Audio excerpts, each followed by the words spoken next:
Welcome friends, আজকে আমি লোকসভা ভোটের জন্য ভোটের দিন ভোট শুরু পর্যন্ত কি কি কাজ আপনারা করবেন আমি পর একদম আইটেম ধরে ধরে সাজিয়ে দিয়েছি।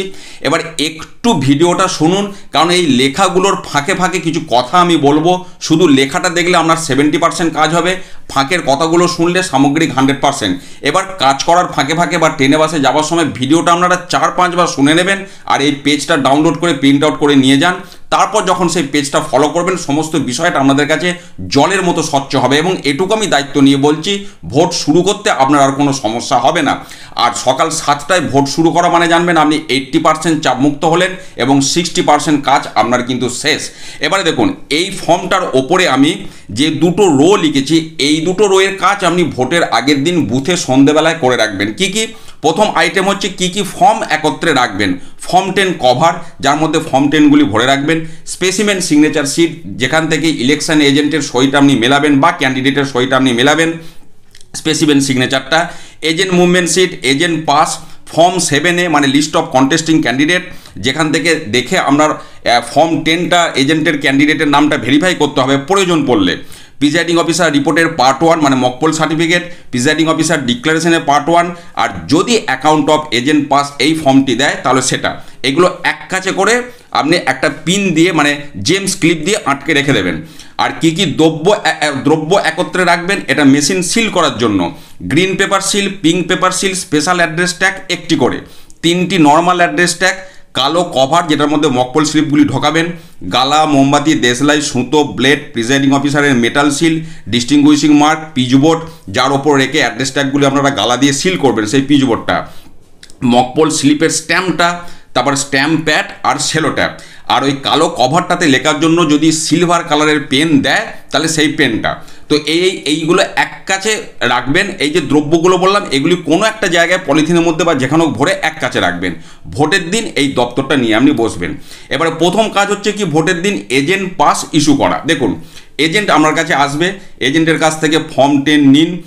প্রয়োজনে স্পেসিমেন সিগনেচার শিট থেকে ইলেকশন এজেন্টের সই মেলান। তারপর এজেন্টকে বলুন ফর্ম 10-এ একটা সই করতে। এজেন্টের আগের যে সই করা আর এখন যে সই করলো, দুটি সই মিলিয়ে নিন, তাহলে আপনি নিশ্চিত হবেন যে এই ব্যক্তি ওই এজেন্ট। এরপর সেই ফর্ম 10-এ আপনি সই করুন, ডেট বসান, ডিস্টিংগুইশিং মার্ক দিন, আর এজেন্টকে এজেন্ট মুভমেন্ট শিটে সই করান। একই দলের আরও এজেন্ট এসে থাকলে তার কাছ থেকেও ফর্ম 10 নিন, তাতে এজেন্টের সই নিন, এজেন্টের দুটো সই মিলিয়ে নিন। আর স্পেসিমেন সিগনেচার থেকে সইটা মেলানোর প্রয়োজন নেই, কারণ ইলেকশন এজেন্ট একই। তারপর আপনিও সই করুন, ডেট বসান, ডিস্টিংগুইশিং মার্ক দিন। এবার দল পিছু মানে একটি দলে যজন এজেন্ট আসবে প্রত্যেকের ফর্ম 10 নিয়ে এই কাজটা কমপ্লিট করে দল পিছু একটি এজেন্ট পাস ইস্যু করুন। জিজ্ঞেস করে নেবেন কে প্রথমে থাকবেন, তার নামটা মেন এজেন্টের জায়গায় লিখবেন, যিনি পরে আসবেন তার নামটা রিলিভার এজেন্টের ঘরে লিখবেন, দিয়ে ফর্ম 10গুলি কভারে ভরে রাখুন। এরপর অন্য দলের একাধিক দলের এজেন্ট থাকবে, অন্য একটি দলের এজেন্টদের নিয়ে একই রকমভাবে আপনি প্রসেসটা ফলো করুন। এবার এই প্রসেস অর্থাৎ সমস্ত দল পিছু বা ক্যান্ডিডেট পিছু একটি করে এজেন্ট পাস ইস্যু হয়ে যাওয়ার পর আপনি রিলিভার এজেন্টদের বলুন আপনারা এবার চলে যান। আপনারা যখন রিলিভ দিতে আসবেন তখন আবার আসবেন। এবার আপনি মকপোল করার জন্য প্রস্তুতি। মকপোল শুরুর আগে এজেন্টদের উপস্থিতি, এটা একটা অত্যন্ত ভাইটাল বিষয়। এজেন্টরা কখন আসবে এই একটা চাপা একটা টেনশন সবসময় কাজ করে।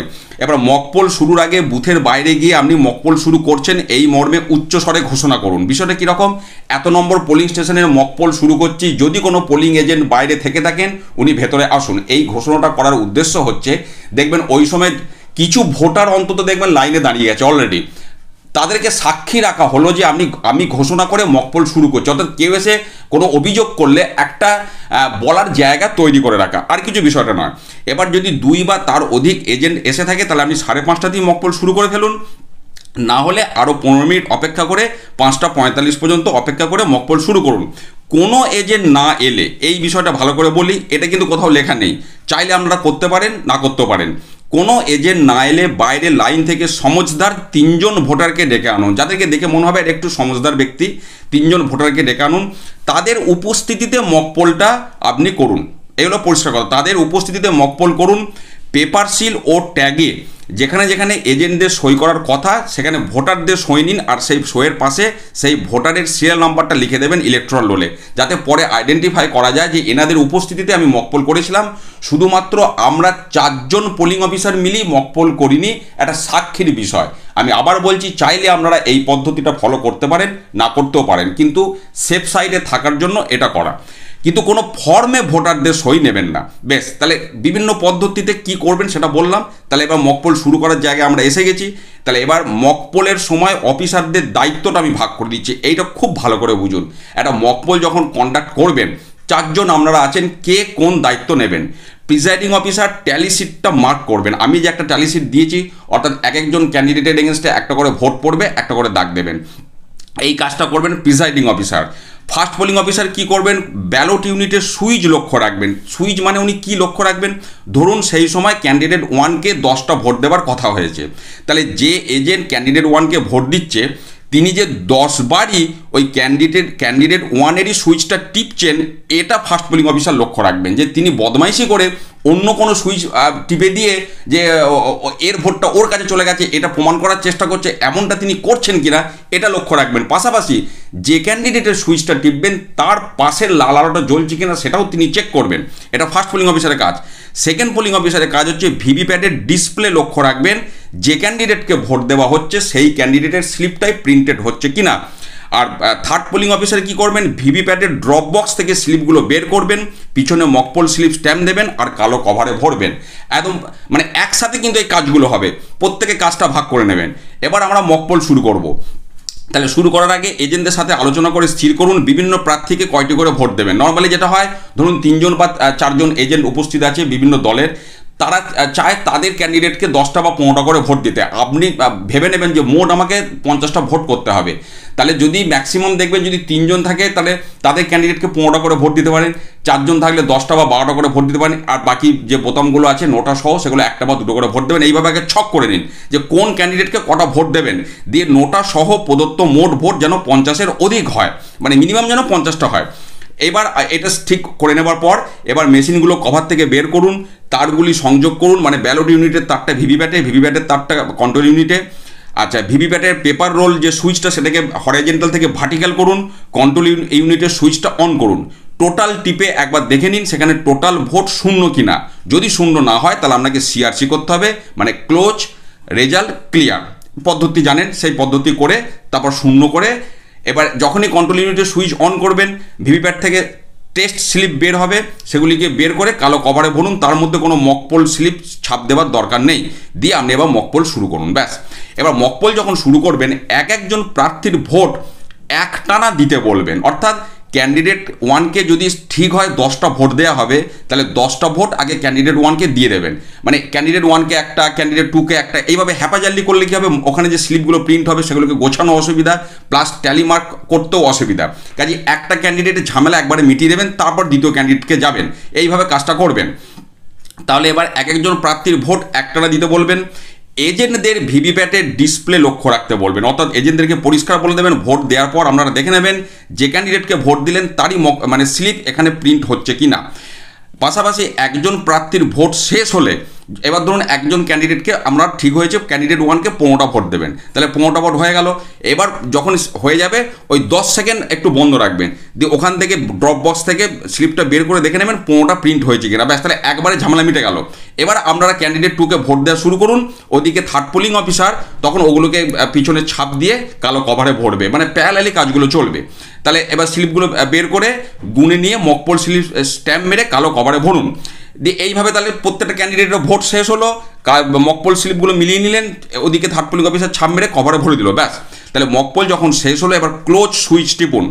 এরপরে বিষয়টা ভালো করে বুঝুন, রেজাল্ট আর ক্লিয়ার সুইচ টেপার আগে এজেন্টদেরকে ভালো করে বলে দেবেন যে কন্ট্রোল ইউনিটের ডিসপ্লেতে লক্ষ্য রাখতে, আর ডিসপ্লেতে কীভাবে লেখাগুলি আসবে সেটা এজেন্টদের আগে থেকে বুঝিয়ে দিতে হবে। ব্যাপারটা কীরকম, ধরুন কোনো এজেন্ট জীবনে প্রথমবার এজেন্টের দায়িত্ব পালন করছেন, তিনি তো জানেন না, তিনি ভাববেন কন্ট্রোল ইউনিটের ডিসপ্লেতে ক্যান্ডিডেট 1-এর যদি নাম হয় রাম দা, তাহলে ডিসপ্লেতে রাম দা 10টা ভোট এরকম লেখা হয়তো উঠবে। এবার লেখাগুলো পরপর এসে যাবে, উনি হয়তো বুঝতে পারবেন না। প্রথমে বুঝিয়ে দেবেন যে এখানে কিন্তু কোনো ভোটারের নাম বা রাজনৈতিক দলের পার্টির নাম উঠবে না, এখানে প্রথম মানে ক্যান্ডিডেট 1 কতগুলো ভোট ক্যান্ডিডেট 2 কতগুলো ভোট, এইভাবে কিন্তু উঠবে। এটা আগে বুঝিয়ে দেবেন, তারপর আপনি রেজাল্ট সুইচটা টিপবেন, দিয়ে পরপর প্রত্যেকটা ক্যান্ডিডেটের প্রদত্ত ভোট ওখানে শো করবে, হয়ে গেল। এরপর মানে ক্লিয়ার বটনটা টেপার আগে বলে দেবেন যে ক্লিয়ার টেপার পর দেখবেন প্রত্যেকটা ক্যান্ডিডেটের ভোট শূন্য দেখাবে, ক্যান্ডিডেট 1 শূন্য, ক্যান্ডিডেট 2 শূন্য, সব কটা, সেটা যেন ওনারা লক্ষ্য রাখেন। এইভাবে বুঝিয়ে দেওয়ার পর আপনি রেজাল্ট আর ক্লিয়ার বটন পরপর টিপবেন, হয়ে গেল। এরপর কন্ট্রোল ইউনিটের সুইচটা অফ করবেন, কন্ট্রোল ইউনিটের তারটাকে বিচ্ছিন্ন করবেন, দিয়ে মকপল মেসেজ পাঠিয়ে দেবেন। তাহলে এরপর আমরা কি করব, মেশিনগুলি ও কালো কভার সিল করুন। এবার আমরা সিলিং শুরু করছি। তাহলে মেশিন সিলিং শুরু করার সময় পেপার সিল, মানে green paper seal, pink paper seal, আর স্পেশাল অ্যাড্রেস ট্যাগ, আর শুধু ট্যাগ যতগুলো আছে সেগুলো প্রিজাইডিং অফিসারের সই, ডিস্টিংগুইশিং মার্ক আগে থেকে দেওয়া আছে। এজেন্টদেরকে আগে সব সইগুলো করিয়ে নেবেন, তারপর সিলিংটা আবার পরপর শুরু করবেন, এবং এজেন্টদেরকে সেই নম্বরগুলি নোট করতে বলবেন। দিয়ে এবার প্রথম কী কাজ, গ্রিন পেপার সিলটা কন্ট্রোল ইউনিটের যে রেজাল্ট সেকশনের ইনার কভার তার মধ্যে ঢোকাবেন, ঢুকিয়ে দিয়ে সেই যে ইনার কভারের যে ঢাকনাটা সেটাকে বন্ধ করুন। ঢাকনাটা বন্ধ করার পর দেখবেন দুটি ছিদ্র একদম ওপর নিচে এসে যাবে, সেখানে একটা সুতো দিয়ে টাইট করে বাঁধুন, দিয়ে সেখানে স্পেশাল অ্যাড্রেসটা একটা বেঁধে, আর সই সাবুত তো সব আগেই করে নিয়েছেন, দিয়ে সেটাকে ওই পিচ বোর্ডের ওপর রেখে গালা দিয়ে সিল করুন। তাহলে স্পেশাল অ্যাড্রেসটা একটা সিল হয়ে গেল। এবার রেজাল্ট সেকশনের আউটার কভারটা, মানে বাইরের ঢাকনাটাকে বন্ধ করুন। সেই ঢাকনাটা বন্ধ করার পর সেই ঢাকনাটাও দেখবেন একটি ছিদ্রের ওপর আরেকটি ছিদ্র গিয়ে পড়বে, সেখানে সুতো দিয়ে ভালো করে টাইট করে বেঁধে একটা নর্মাল অ্যাড্রেস ট্যাগ দিয়ে গালা সিল করুন।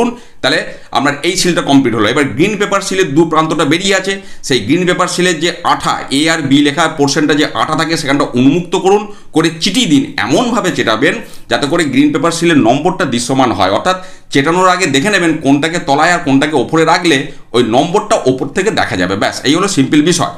তারপরে ভিভিপ্যাট নিয়ে এবার লাগুন।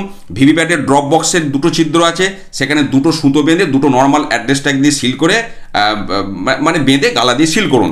এবার কালো কভারটা চলে আসুন, সব মকপল স্লিপ স্ট্যাম্প মেরে থার্ড পোলিং অফিসার রেডি করে দিয়েছে, কালো কভারের মধ্যে ভরা হয়ে গেছে।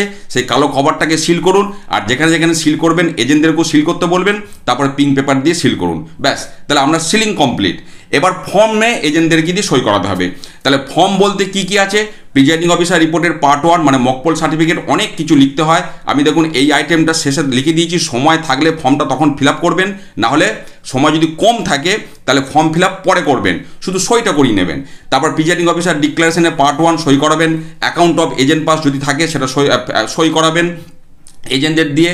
আচ্ছা, এরপর যেটা কাজ হচ্ছে, এইটা অন্তত আমাদেরকে করতেই হবে, সেটা হচ্ছে ফর্ম 17A, মানে যেটা ভোটার্স রেজিস্টার, সেটা যে ফাঁকা আছে এজেন্টদেরকে দেখান, এবং তারপর সেই ফর্ম 17 ওপরে কিছু লিখতে হয়, সেগুলো আমি বিভিন্ন ভিডিওতে বলেছি যে কন্ট্রোল ইউনিটের টোটাল বটন টিপেছি এবং সেটা 0 দেখাচ্ছে, তারপর ওপরে অ্যাসেম্বলি কনস্টিটিউশন নাম্বার হেনতন লিখতে হবে, ডিস্টিংগুইশিং মার্ক দিতে হবে, সব তারপরে করবেন। তারপর ইলেকট্রাল রোলের মার্ক কপিটা ফাঁকা আছে সেটা এজেন্টদেরকে দেখান, এবং বিশেষ করে ওর মধ্যে পিবি, ইডিসি, পিভি মানে প্রক্সি ভোট আর ডিলিটেড ছাড়া আর কিছু দেওয়া নেই, সেটা ওনাদেরকে বোঝান, এবং এটাও বলে দেবেন ডিলিটেড যেগুলো আছে তারা কিন্তু ভোট দিতে এলে ভোট দিতে পারবে না, পাশাপাশি পিবি, ইডিসি যারা তারাও ভোট দিতে পারবে না, আর প্রক্সি ভোটার তো অন্যজন এসে ভোট দেবে, এই বিষয়টা বুঝিয়ে দেবেন। তারপরে এএসডি লিস্টে এজেন্টদেরকে দেখাবেন যে এই ভোটারদের নাম এএসডি লিস্টে আছে, এনারা এলে কিন্তু এনাদেরকে ভালো করে এনকোয়ারি করে তারপর ভোট দিতে দেওয়া হবে, এবং ওনাদেরকে দেখিয়ে মার্কড কপির ইলেকট্রাল রোলে ফার্স্ট পোলিং অফিসার তখন সেই সিরিয়াল নাম্বারগুলোকে পেন্সিল দিয়ে এনসার্কেল করবেন, আমি যেমন এএসডি ভোটারের ভিডিওতে বলেছি সেইভাবে। ফাঁকা টেন্ডার ব্যালট পেপারগুলি এজেন্টদেরকে দেখান।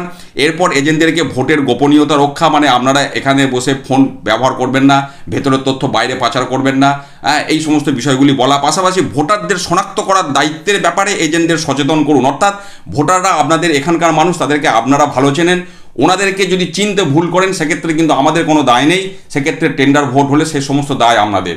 অতএব ভোটারদের পরিচয় নিশ্চিত করার দায়িত্বটা কিন্তু আপনাদের। ফার্স্ট পোলিং অফিসার শুধু তার থিওরিটিক্যাল আইডেন্টিটি এস্টাবলিশ করবে, এই বিষয়টা ভালো করে বুঝিয়ে দিন। এরপর মেশিনগুলিকে স্থাপন করে ভোট শুরু করুন। মেশিনগুলিকে এবার প্রকৃত অবস্থানে রাখুন, মানে কন্ট্রোল ইউনিটটা যেখানে থার্ড পোলিং অফিসার বসবে সেখানে, আর ভোট কক্ষ একটা টেবিলের মধ্যে ভোট কক্ষটা রেখে তার ভেতরে আপনার ব্যালট ইউনিট, ভিভিপ্যাট ঠিকঠাকভাবে রেখে এবার সিইউয়ের তার সংযুক্ত করুন, কন্ট্রোল ইউনিটের সুইচ অন করুন, দিয়ে সমস্ত তারগুলোকে কিন্তু ভালো করে টেপ দিয়ে আটকে দেবেন। যদি টেপ না থাকে সুতলি দিয়ে বা মোটা সুতো দিয়ে ভালো করে ওই বেঞ্চের পায়ের সাথে তারগুলোকে ভালো করে আঁটিয়ে দেবেন, দিয়ে ভোট কক্ষটা যেখানে প্রতিস্থাপন করার ঠিকঠাকভাবে প্রতিস্থাপন করুন, যেন টুক করে ওটা পড়ে না যায়। দরকার হয় ভোট কক্ষটাকেও বিভিন্ন দিকে টেপ দিয়ে চিটিয়ে দেবেন। এরপর প্রত্যেক পোলিং অফিসার নিজের নিজের দ্রব্য সহযোগে নিজের স্থানে বসুন প্রথমে। তারপর ভোটটা যখন শুরু করবেন, প্রথমে একজন পুরুষ ভোটারকে ঢুকিয়ে তার টোটাল ভোটিং প্রসেস কমপ্লিট করবেন, এবং আপনি মানে প্রিজাইডিং অফিসার প্রপারলি ফলো করবেন যে ফার্স্ট পোলিং অফিসার ঠিকমতো ডাকতে পারছে কিনা, ঠিকঠাকভাবে ইলেকট্রাল রোলে মার্কিংটা করছে কিনা, তারপর সেকেন্ড পোলিং অফিসার 70 ঠিকমতো এন্ট্রি করতে পারছেন কিনা, তারপরে ভোটার স্লিপ ইস্যু করা, আঙুলে দাগ দেওয়া, third polling officer ballot issue করা, এবং কন্ট্রোল ইউনিটে বিপ সাউন্ড হওয়া পর্যন্ত থার্ড পোলিং অফিসারকে বলবেন যেন লক্ষ্য রাখে যে বিপ সাউন্ডটা হচ্ছে, তারপর ভোটার বেরিয়ে যাবে। এই সমস্ত প্রসেসটা একটা পুরুষ ভোটারের জন্যে, তারপর একজন মহিলা ভোটারের জন্য আলাদা আলাদাভাবে করবেন, কারণ পুরুষ আর মহিলা ভোটারের মার্কিংটা আলাদা। যে কারণে দুই ধরনের ভোটারকে দিয়ে একবার করে টোটাল ভোটটা পরিচালনা করে সবাই যখন সরগড় হয়ে যাবে, তারপর আপনি কন্টিনিউ ভোট চালান আর এদিকে ভোট শুরুর মেসেজ পাঠান, ব্যাস। এবার এই পিডিএফ ফাইলটা ডাউনলোড করার লিঙ্ক এই ভিডিও ডেসক্রিপশানে আমি দিয়ে দিয়েছি, এবং একদম নিচে ডান দিকে দেখুন রামদা যেটা লেখা আছে ছোটো হাতের একটানা, ওইটা হচ্ছে এই পিডিএফ ফাইলটা ওপেন করার পাসওয়ার্ড। আপনারা পাসওয়ার্ড দিয়ে ওপেন করে এটা প্রিন্ট আউট করুন। এবার ভোটের কাজ করতে গিয়ে আমি যে কথাগুলো বললাম 3-4বার ভিডিওটা শুনুন, তাহলে এরপর যখন এটা পড়বেন আপনাদের সমস্ত বিষয়টা রিকল হয়ে যাবে। আর এই ভিডিও ডেসক্রিপশানে লোকসভা ভোটের সমস্ত ভিডিওর যে প্লেলিস্ট তার লিঙ্ক দেওয়া আছে, আপনারা সেই ভিডিওগুলো দেখুন। প্রত্যেককে শেয়ার করুন যারা ভোটের দায়িত্বে যাবেন। ভালো থাকুন, সুস্থ থাকুন, ধন্যবাদ।